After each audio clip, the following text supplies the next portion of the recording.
कुर्सी की चिंता में पूरे राज्य के भीतर अपनी ही पार्टी में अस्थिरता पैदा करने वाली यह कहानी उस राज्य में चल रही है जो खुद बेरोजगारी में लगातार दूसरे नंबर पर बना रहता है।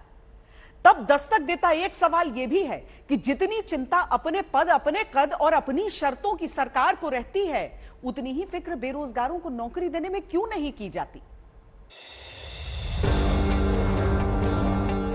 जब राजस्थान में हर दूसरा ग्रेजुएट बेरोजगार है, जिसको नौकरी का एक मौका नहीं मिल रहा, तब बेरोजगारी में लगातार नंबर 2 पर चल रहे राज्य के मुखिया चाहते हैं कि अगर अध्यक्ष पद की कुर्सी वो पाएं, तो मौका मुख्यमंत्री चुनने का भी उन्हीं के मन, उन्हीं के चाहत और उन्हीं के मुताबिक हो।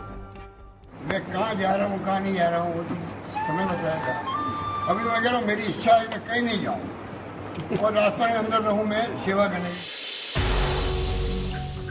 मैं कहाँ जाऊंगा, कहाँ नहीं जाऊंगा, मैं दिल्ली जाऊंगा या जयपुर रहूंगा, जयपुर में जैसे मन वैसे रहूंगा, ये सब मुख्यमंत्री कह सकते हैं। लेकिन सरकारी नौकरी के लिए राजस्थान में सरकारी धोखा खाए उन्हीं के राज्य राजस्थान के बेरोजगार नहीं कह सकते, जो नौकरी पाने के लिए एक मौका नहीं पा रहे।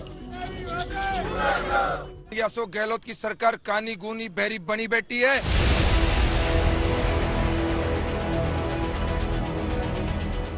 जब गहलोत गुट के विधायक चाहते हैं कि मुख्यमंत्री की कुर्सी पर सिर्फ उन्हीं लोगों के मन मुताबिक आदमी चुना जाए, तब काश राजस्थान सरकार ये भी चाहती कि राज्य में खाली पड़े पदों की कुर्सी पर भी जल्द से जल्द योग्य बेरोजगार युवा बैठकर नौकरी पाएं।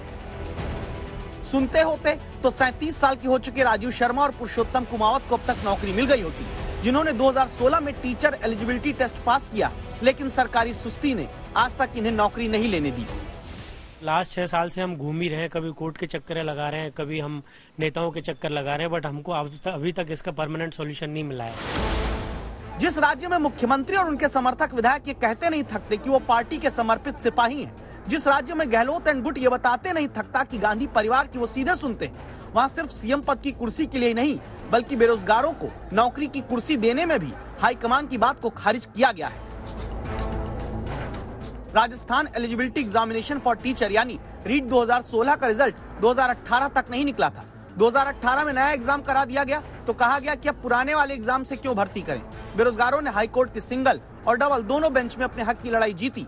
हाईकोर्ट से जीते बेरोजगारों के खिलाफ तब सरकार राजस्थान की सुप्रीम कोर्ट गई। दावा कि उत्तर प्रदेश चुनाव के दौरान प्रियंका गांधी और अजय माकन के कहने पर गहलोत सरकार ने बेरोजगारों के खिलाफ सुप्रीम कोर्ट में अपना केस वापस ले लिया, लेकिन फिर 7 महीने बीत गए, आज भी आधी सीट खाली पड़ी है। 2016 से लेकर अब तक ये लोग नौकरी के लिए घूम ही रहे हैं, मगर आश्वासन के अलावा कुछ भी नहीं मिला है।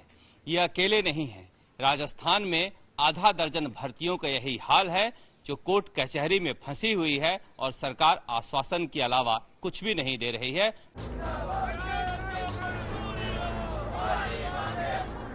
आश्वासन की घुट्टी के चलते बेरोजगारों की हक की नौकरियां कैसे कहां अटकी हैं, देखिए।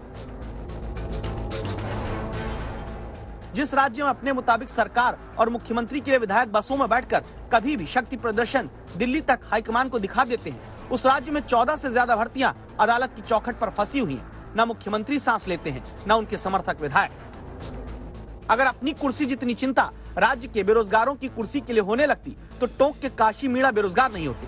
6 साल से जयपुर में परीक्षा की तैयारी कर रहे हैं, तमाम एग्जाम दे डाले, लेकिन रोजगार के नाम पे नतीजा नील बटे सन्नाटा। वजह फंसी हुई भर्तियां। रिजल्ट किसी का अभी तक निकल नहीं रहा, कोई भी वैकेंसी प्रॉपर करा नहीं रहे। सभी वैकेंसियों में ऐसा आधी अधूरी अटका रखी है, किसी भी वैकेंसी को अभी तक उन्होंने लगातार पूरी की नहीं है। ये समस्या बहुत ही ज़्यादा 5-6 सालों से हमारे साथ हो रही है। सरकार इच्छा शक्ति दिखाए तो काशी जैसे लाखों बेरोजगार नौकरी पा जाएं, लेकिन जहां अपने एक पद के लिए राजस्थान के वफादार शीर्ष नेतृत्व को शीर्षासन करा देता है, वहां उनके राज्य में 5 लाख तक पद खाली पड़े हैं। इतनी भर्तियां अधूरी हैं, लेकिन मुख्यमंत्री का दावा कि 1 लाख नौकरी दे दी, 1.25 लाख और देने वाले हैं।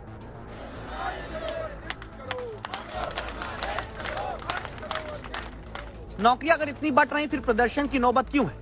कोई बच्चे के साथ आकर जयपुर में धरना देता है, कोई परिवार छोड़कर अपनी नौकरी की गारंटी के लिए जयपुर आता है। जिस राजस्थान में गहलोत गुट चाहता है कि मुख्यमंत्री पद पर कौन होगा वही तय करेंगे, उस राज्य में ठेके पर रखे गए कर्मचारियों को वादे के बाद भी कॉन्ट्रैक्ट के नियम बनाकर नहीं दिए जा रहे। बस इसीलिए संविदा यानी ठेके पर 8,000 रुपए से कम पर रखे गए पंचायत सहायक जयपुर में धरना देते हैं। आज 27,000 परिवार आपको दिख रहे होंगे। कल की तारीख में यहाँ 27,000 परिवार शहीद स्मारक के पास में अपने भेड़ बकरी बच्चों को लेकर भी आ जाएंगे और घर छोड़ देंगे अगर ये संविदा सेवा नियम का जो लॉलीपॉप आपने जो कमेटी संविदा के नाम पर हमारा जो शोषण किया जा रहा है। राजस्थान के बेरोजगार उत्तर प्रदेश चुनाव में कांग्रेस के खिलाफ प्रचार करने लखनऊ तक जा चुके हैं। राजस्थान की यही बेरोजगार अब गुजरात में भी कांग्रेस के खिलाफ प्रचार की चेतावनी देते हैं, क्योंकि मुख्यमंत्री और समर्थक विधायकों को खाली पड़े लाखों पदों को भरने से ज्यादा अपने अपने पद और अपने अपने मुताबिक पद की ज्यादा चिंता है। शरद कुमार, जयपुर आज तक।